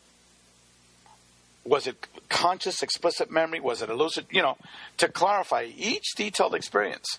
And again, to have that as part of the interview, which is part of the experiencer phenomenon. For example, if Dr. John Mack, did, or Kathleen Martin did a regression, we know it's going to be done properly and correctly because they've had years of training. They went to professional schools for all of this, that sort of thing. They're trained not to be biased, that sort of thing. But we cannot control for every, Mickey Mouse person out in the streets that's doing these hypnotic regressions. Like I said, someone that's had a 3-hour Dolores Cannon course, and I'm not knocking her because I took that course myself, and I found it, very interesting and very helpful for me. But I can't go out now and do hypnotic regressions. You know what I'm saying? Sure. But we are going to be incorporating that for the interviews. I see. And, yeah. Okay. Well, I understand that certainly. And again, if you're listening live, you can either Skype at Marty Willis, or you can call in at 603-967-4030. And when someone... What I was going to say, Marty, is that I still have a couple of basic differences between our study and other studies, but we can continue after you ask a question. Okay. Well, I think I kind of lost my place here, and what I was going to ask you was related to what you were just talking about. So we were talking about hypnotic regression. Was that it? Yeah. Yeah, but go ahead and continue. I apologize. No, it's me. It's me. Okay. I'm trying to look at the chat room and all kinds of things all at the same time, so I can easily... The next aspect that differentiates our study with other studies, like I told you, we already have 2,500 individuals. Now, these are in 3 different languages, okay? In English, we have had for phase 1 over 1,008, now it's almost 1,900. 1,900 individuals that have taken our phase 1 study. And phase 1 is about 150 questions. Okay, we've had more than 1,100 individuals that have taken our phase 2 study. Now, the phase 2 study is for the bigger experiencers, people that have had lots of diversity of types of experiences. So again, it's 1,200 people just in English. Okay, and phase 2 is comprised of 450 questions. So the difference in terms of the number of questions, we've got 600 questions. And, the last major study that was done on this, and again, it was just on abductees, was 45 questions. So again, there's a huge difference in terms of the type of questions that were asked. And then we are expecting to do later on a phase 3 and phase 4 survey down the road. So it's going to be tons of questions down the road. So the other aspect that I talked about is the languages. We have Spanish and in French. In Spanish, so far, we've had phase 1, and we've had over 350 individuals that have answered phase 1. Phase 2 is going to be launched this week. Okay, by the end of this weekend, it should be launched phase 2. So we should be able to get a very large sample pool for Spanish individuals. And for French, I don't know what's going on with the French individuals, but we've only had 25 individuals. Now, no, close to 30 individuals that have responded to our phase 1 French survey. I'm going to be talking in 2 weeks. There's going to be a pre-recorded. I'm going to be speaking with Klaus Vaughn from Sweden, and he was telling me he's really involved. That's his everyday job is UFOs, and he only knows of like 2 abductions. So it is kind of strange. It's almost spotty around the world. And the question I had for you that I couldn't remember was not a question. It was a statement, and that is. This weekend, Kathleen Martin was giving a few sample commonalities of their research that they did, and she said that 66% of the abductions were conscious recall. Yes. Which I think is absolutely fascinating because you think of people being abducted in their sleep, and you think of people talking about sleep paralysis and all that, the common ways that you hear people trying to explain away. By far, the vast majority, not only of abductees, but of individuals that have had, quote-unquote, ET contact experiences. And again, we're talking about UFO-related ET contact experiences. People have seen UFOs and have had ET contact. I won't give a number, but the vast majority have been conscious. Can I go back to when you were saying you were in a traffic jam? Yes, you were in a sure. traffic jam, and then you had this experience.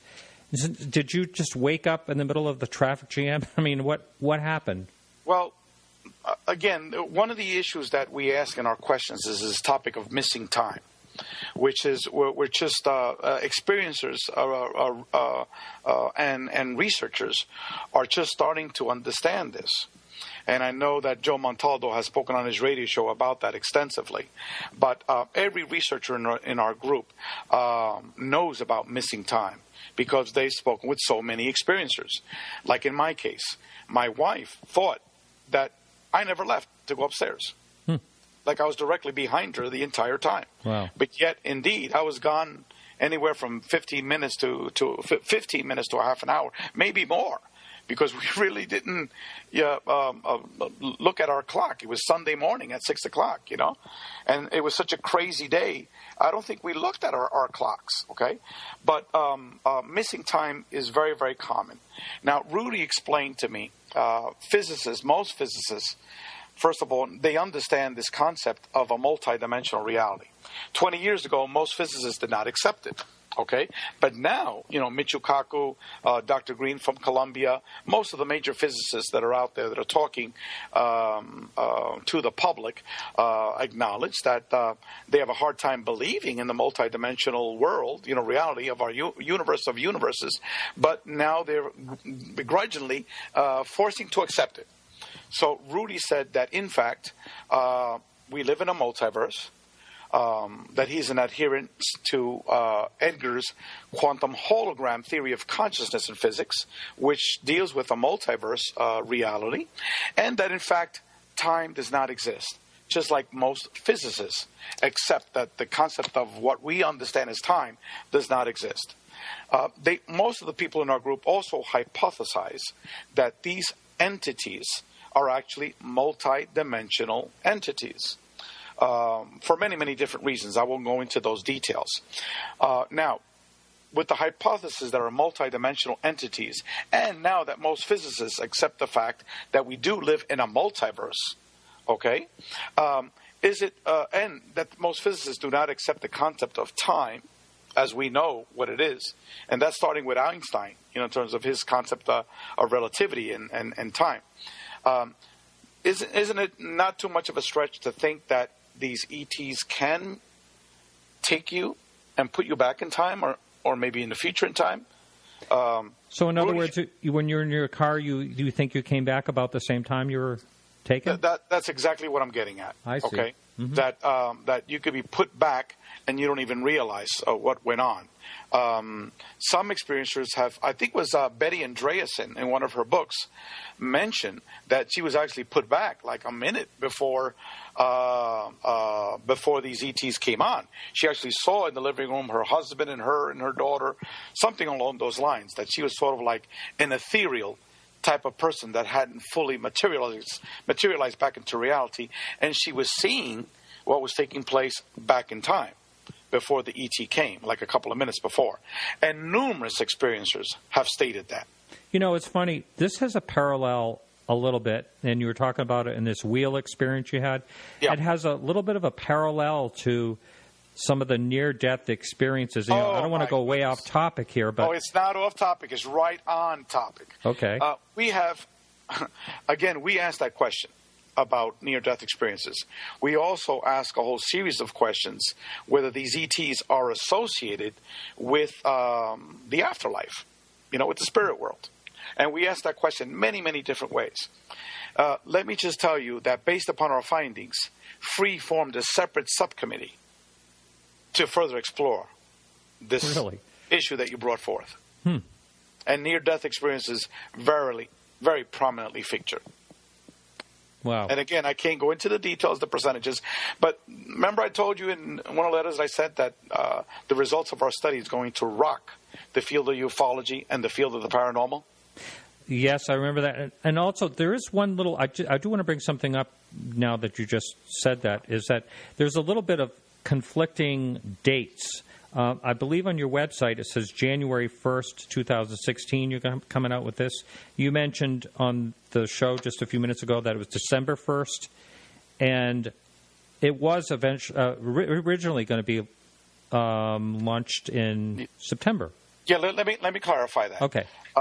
There's nothing there about January 1st, but let me clarify the dates. Oh.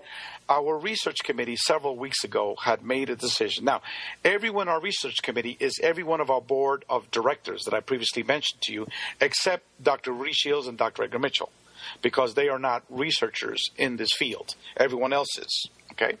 So, but they do, help to run the show and free and give advice on everything else, including our research study. But these are not people like Kathleen Martin and Mary Rodwell, Leo Sprinkle, John Climo, et cetera, that have been doing this for, working with experiences for 30, 40 years in a research capacity. So anyway, they decided at that meeting that as of December 1st, that we would close the English language surveys and to release the English data to the public at that time. And so subsequently, we had our first board of directors meeting last Thursday, a week ago, 6 days ago. And at that time, we discussed the fact that it might taint the Spanish surveys and the French surveys, that they still have to do their phase 2 surveys. So it was decided at that meeting to not release the data, any data on September 1st, but to release the data December 1st. So we would keep all the surveys open for another 3 months. And at that point, we could go, on radio shows, publicly discuss our preliminary data, that sort of thing. Now, the interviews most probably are going to start after December 1st. So December 1st is really the date for releasing everything. Okay, because, I was on a website which was very similar. It's experiencer.co. And that that no one posts on that website. I see. For for over a year and a half. Okay, that's why the dates are off. Okay. No, it's a non-functional website. We're building our website right now as we speak. Okay. We have like a one-page temporary site that lists a lot of links, but that site is experiencer.org. I see. Now, we talked earlier, and you gave me a couple of ideas of some questions that would be helpful. Yes. So I don't want to ask any that you can't answer. And one of them was how many individuals in your survey have actually seen a UFO. Can you touch any of that? Let me put it to you this way. Okay. It's the vast majority of people that answered our survey. Sure. Our phase 1 survey. Now, had you seen, before your experience in your living room where you saw the plasma and all that, had you seen a UFO, or did you have... No, nothing. I had no conception at all about UFOs, about ETs, the paranormal. The only thing I could think of is on these cable shows, late at night, there might be an Asian alien show or something like that. You watch it for 15 minutes, and then you turn it off because you say to yourself, that's bullshit, and you go on to the next program. So that was my only understanding of this reality. Yeah. Now, you said the word bullshit twice. I'm not sure. That's okay. Wait, did I just say it? Whoops, I just said it too. That's okay. It's not apologize. It's not a big deal, really. Okay. Apologize to the audience that are sensitive to that term. That's all right. Anyone want to call in? You can call 603-967-4030. You can ask a question in the chat room. Now, you talked about your dog and this healing, this miraculous healing. The dog was like a teenager. Are there people that I have heard this when it comes to people claiming after an abduction experience? Now, are you seeing any of that? Oh, goodness. You're asking all the relevant questions here. Let's put it to you this way. Once our researchers saw how people responded to that question, then they decided to pursue it more extensively. Uh-huh. Oh, that's all you're going to say?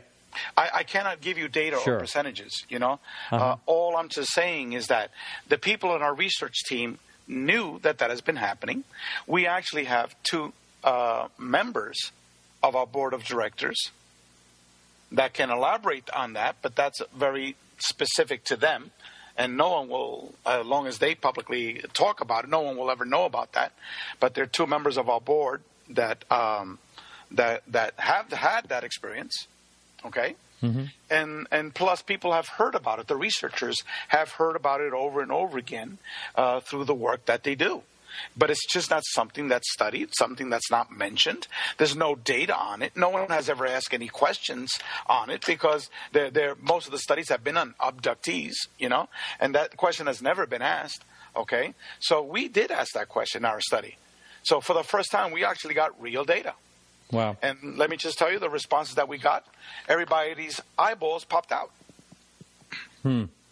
Now, I want to get back to a question I asked you in the last hour, and that is the word that I'm hearing all the time, and I heard it many times this weekend at the conference, and that is the word download. I got a download. Grant Cameron had a download. He was on recently. Everyone's talking about downloads. And am I wrong to say that I haven't heard people talk about this like a year ago, and all of a sudden everybody's talking about it? Well, let me tell you, my own experience. When I started talking about it, I called it an ET telegram. I had no idea what a download was, because to me it was a telegram because it was super fast. It was instantaneous in my head. It's difficult to describe, because you're having this wheel here, but the information is instantaneous. It's not like a voice. It's not like, hey, Ray, wake the hell up. Let me tell you something. Now pay attention. Number one, blah, blah, blah. Number two, no, it wasn't like that. It's like an instant information going into your head. Okay? And again, I'm not familiar with this terminology. At least I wasn't terminology. So for the longest time, for a year and a half, maybe 2 years, I called it an ET telegram. Then I heard other people mentioning the word download, and I'm the only one that's mentioning ET telegram, and they don't know what the hell I'm talking about, So then I changed to download. And that's what a lot of experiencers and abductees, because what they talk about it. And again, I don't want to give out statistics of numbers, percentages of people that have had these quote-unquote downloads. But if I told you that it was a huge number, it's not something that's not publicly known.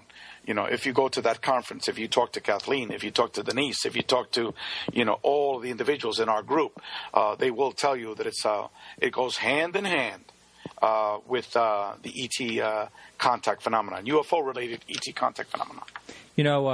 You go to one of the cases, which I think is one of the most outstanding cases ever, and it's those 62 school children in Zimbabwe. Oh, I need to tell you a story about that. Yeah, I'd like to talk about downloads. They all talk afterwards about seeing visions of we better take care of the earth.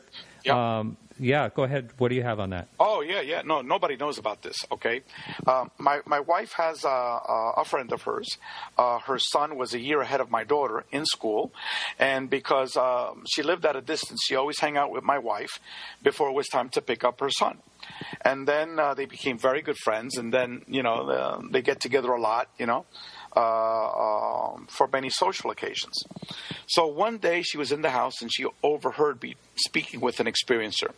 And she heard this word, UFO, all over again. And there was someone in Spanish that we were talking, okay? A Spanish-speaking experiencer. So then after I hung up, she goes, Ray, I overheard you, talking on your cell phone, and you were talking about UFOs, okay? And I think you even mentioned someone that has seen a UFO. What do you know about UFOs? So then, I told her, okay? Now, we've never spoken about this. My wife never speaks about this to anyone. A lot of our friends know about it, but just out to, someone that's not an intimate close friend, we don't talk about this. So anyway, I started telling her about our experiences, which she never heard of, my wife's and my daughter and my experience. Then I started telling her about my group, that we're doing the free group, all the members in our group. And then she says, oh my God, I've never mentioned this to anyone else. She was a school teacher in rural Colombia. And she said it was like similar to Zimbabwe, which is rural. And it had little kids, like pre-kindergarten kids all the way up to, I think, the 8th grade, the kids were. All of a sudden, a ship landed on their property at a distance.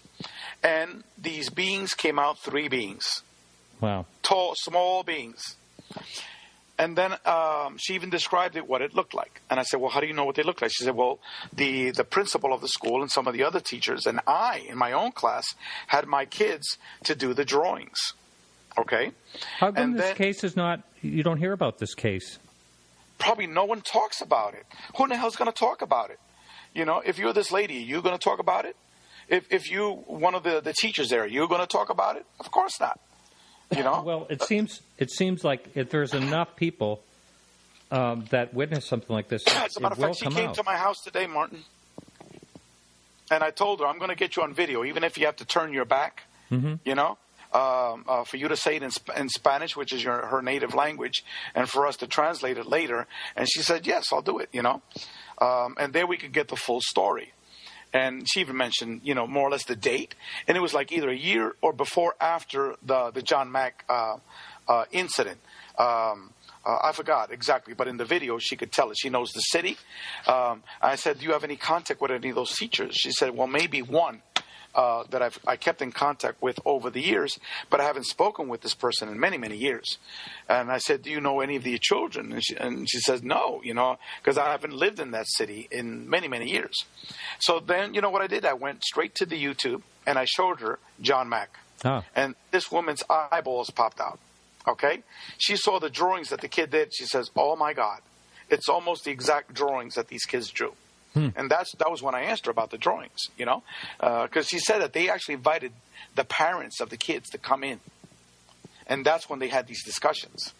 Wow. You know, she discussed it in her room, you know, but she described it that her kids in her class were the toddlers, the kids that were, 4 years old, 5 years old, and the kindergarten kids, you know, but that almost all the kids were out in recess. So even the older kids saw it. It's almost identical. Now, here's another thing. In Australia, I asked Mary Rodwell and some of our folks in Australia. They said that the same incident happened in Australia where a craft landed, these grays came out. I think it was grays. I don't want to misspeak here. But, goodness, I think it was in the mid-'70s, too. Yeah, you're talking about Westfall? Maybe that's what it was. You probably know more about it than I do. Well, we had Shane, I'm trying to think of his last name, that is the main lead researcher on that. Okay. Yeah, that it was very similar. There is a lot of similarities to that, except I don't believe they saw beings, but I'm not positive. I can't say that for sure. I don't recall. You know, all I know is that I spoke with a couple of folks. They said that a craft did appear. I think it actually landed. Yes. And that it was seen by the school kids. And in terms of the details, I don't remember. But this lady, she was here for like maybe, an hour and a half speaking with my wife. And we had a quick chat. And I told her jokingly, I said, look, we got to schedule this date, and I said, even if you got to turn your back, we'll do it. And she says, sure, so I've just been so busy, but definitely I need to do that. Now, does she speak English as well? Very broken English. That's too bad. I'd love to have someone like that on the show. But again, she's the type that she doesn't, want to come out publicly and open, Yeah, right. But I've had one person on here so far in the 166 shows that was anonymous. Everyone else, I'm open to doing something like that because I think that story needs to come out. I would really like to. I'm definitely going to do it. She's, let me describe her. I would say she's in her early 50s. Mm-hmm. She's a single parent that lives with her mother. Her son is, I think he's like 14 years old now, and they're friends of the family now. And it's like out of the blue. And I said, have you ever had any interest in UFOs and ETs and stuff like that? And she says, no, but I am, a spiritual person, She was asking me questions about the Kabbalah and stuff like that because I believe she is Jewish. Mm-hmm. And she was asking me, some questions about it. I told her, I had read some stuff about it, but I don't know too much. And she says she's just starting to get into it to try to learn it. But, she is a spiritual person, believes in God, but she's someone that doesn't want any of this, publicized. Right. All right. I'm going to skip around a little bit because we have a question up on the message board, and that's going all the way back to where your wife and the dog were taken, first. Did you think to look for any type of trace evidence? I mean, did that even cross your mind? Well, we looked at the wall, and I did call MUFON. MUFON came after we had our third major experience series of experiences. The first series was inside our house. The second was my wife having, the experiences outside the house with that craft and in Mexico. So outside the house was a huge, gigantic craft that she saw. And so after the experience that I had with my daughter and these 3 witnesses, I said, man, I got to call MUFON, because I was a MUFON member at that time, because I could have sworn that thousands of people had seen this thing, because to me it seemed like it went straight back. We have a highway like 2 or 3 blocks away. Okay, so I could have put my last dollar that the end of that craft was above that highway. So I called MUFON. They had this lady, Mary Margaret Zimmer, that came on board. She used to be the assistant director for Florida MUFON, and she had worked with experiences for many, many years. I learned later on. So she came and she did a report. I don't believe she talked with my daughter. I'm not quite sure. And she didn't even interview the other 3 witnesses to the event. She just, I think, mainly spoke with my wife and I. And then what happened was Hangar 1 did a show on my MUFON report, and it was totally fabrications. Oh, I have to say, I hope I don't upset anyone out there. I actually been watching Hangar 1 on YouTube. There's some shows. And I like it, but I also want to say something about that show, and that is they present things as if they're fact. Constantly. No, it was lies that they stated. For example, they had my wife quoting like it was that she was scared that we were this foreign, evil or nasty entity entered into our house and stuff. No, my wife sees them in angels. They had this craft going through the wall, and my wife seeing it. My wife never saw that first craft that she saw going through a wall because she was gone. She was taken. Okay? They had me down there with her, seeing the craft going through the wall. That's a complete fabrication. They didn't even write down what I saw, that plasma being. They had nothing about the dog being returned miraculously healed.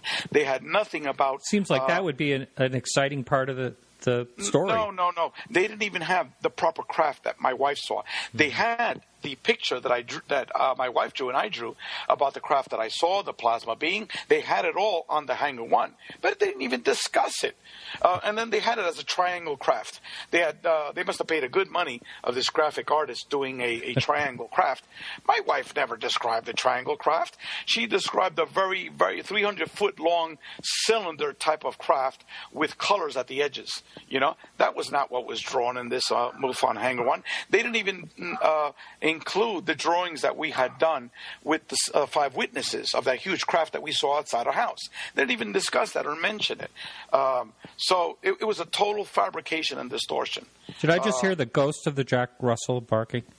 No, that's we have a poodle now. Oh, okay. The Jack Russell died.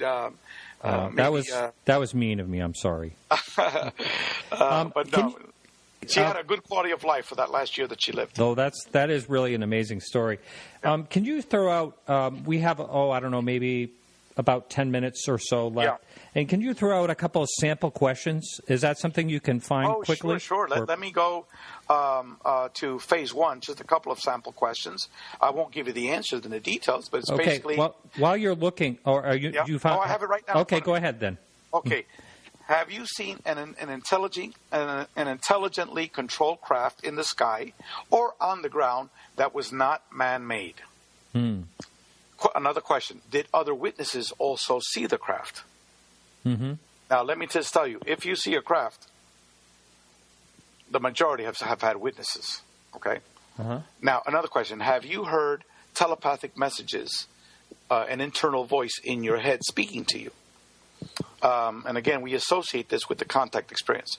Another question, this is Grant Cameron's favorite question. Do you believe that you possess information about advanced technology, advanced physics, or other scientific information that you've never received? Okay? Now, here's the link besides that.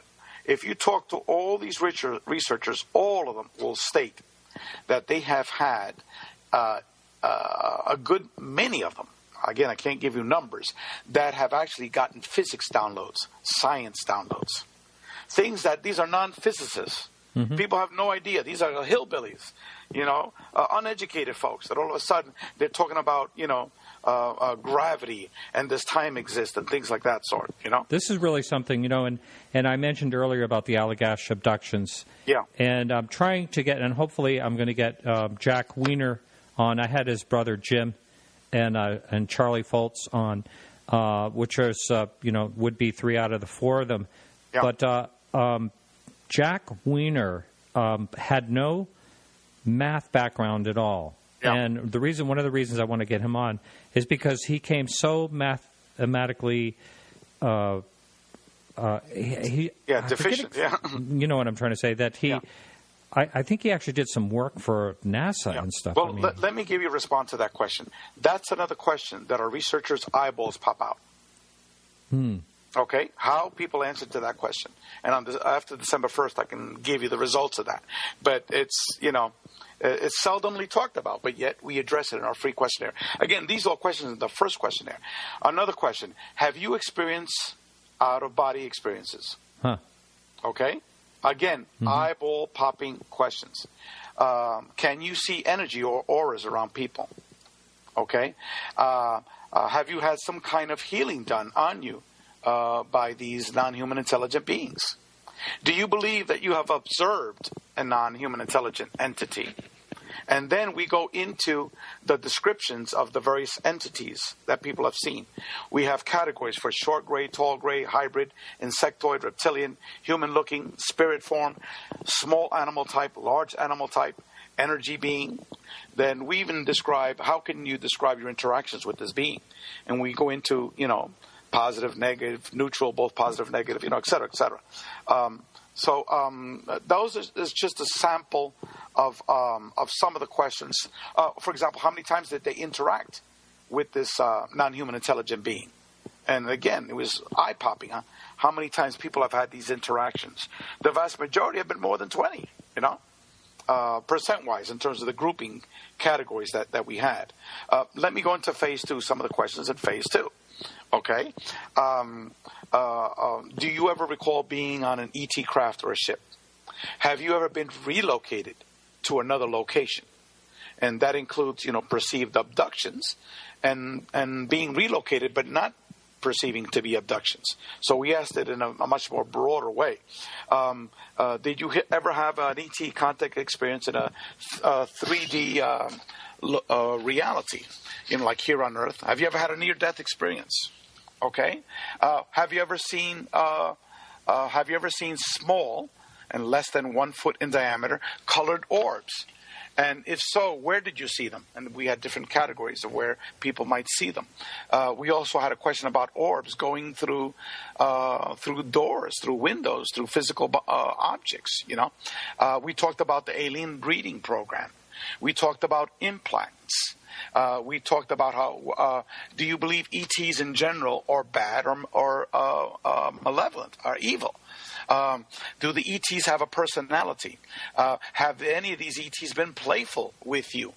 Okay. Do you believe that you have formed some type of an agreement with these ETs? Have you ever had a MyLab? We have like maybe 10 MyLab related questions.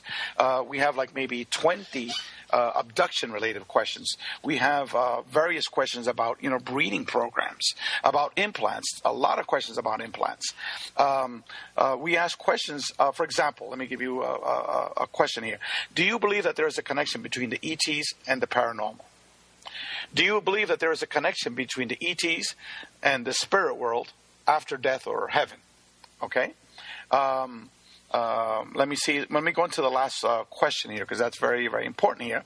How would you categorize your last few extraterrestrial encounter experiences? Okay. And then we had this choice. Okay, this is the last few. We're not talking about the initial, because we also had a question about the initial. And it was highly negative, slightly negative, neutral, slightly positive, and highly positive. Again, we've had a total of 714 individuals that answered that question. Wow. Hey, Okay. just to let you know, we have someone in the chat room that lives right by Westfall. We were talking earlier about the Australia incident. Yes. And he just clarified that the most factual part of it is that the craft landed in a wooden area near the school, and very few kids followed it. There were no beings seen at that time, but it's still a really great case, Well, and I believe they put a monument up for it. Yeah, I think there was a monument. They gave me a photo of a monument. But in my case, there was a craft. It was seen by tons of children. The children were asked to make drawings and independently speak to their individual school teachers and then as a group about their experiences. The parents were called in, and they spoke with their parents about these experiences in front of them. Right. And we only have just a little bit over a minute here. Yes. So, how are you going to get the word out? That's what I want to know. How are you going to get the word out about this? The report once December 1st rolls along. Well, we have, again, everyone, it's experiencer.org, which is our website, O-R-G. And we're going to be publicly releasing it to our website that's soon to be developed. We're going to be going on tons of radio shows to give discussions like we've been having. You will get the data beforehand in PDF files. And we have requested to speak at the International UFO Conference.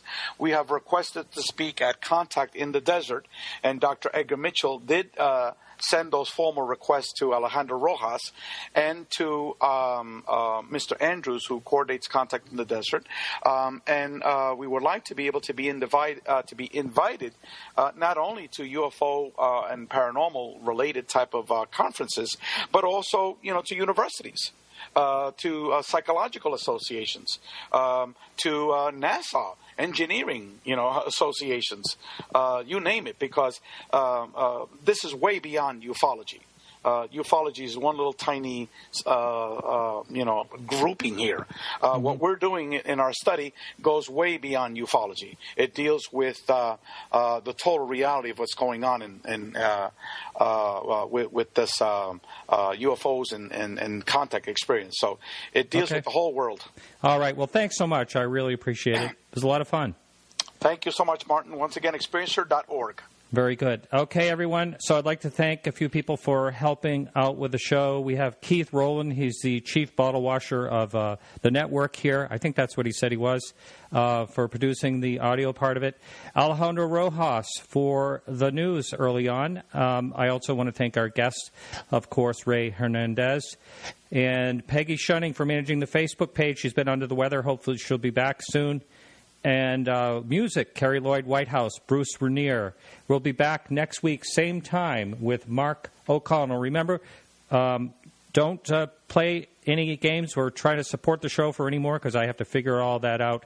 So we'll be back next week right here on the Dark Matter Digital Network. Thanks a lot, and remember to keep your eyes to the sky.